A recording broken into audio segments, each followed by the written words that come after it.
Have you ever seen a volcano erupt? It's amazing. What about that bubbly soda you drink? Well, guess what? You can create your own mini eruption using simple things from your kitchen. It's all about mixing baking soda and vinegar. This mixture doesn't just fizz and bubble, it teaches us about chemistry. Are you ready to become a scientist? Let's go.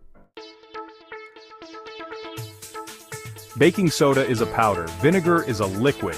When these two meet, they create a spectacular show. The mixture bubbles up like it's boiling.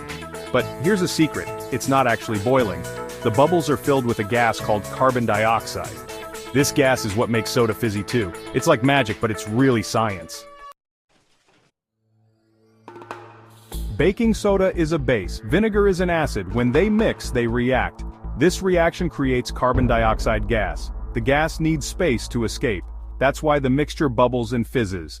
It's like when you shake a bottle of soda and open it quickly, the gas rushes out. Want to see the magic yourself?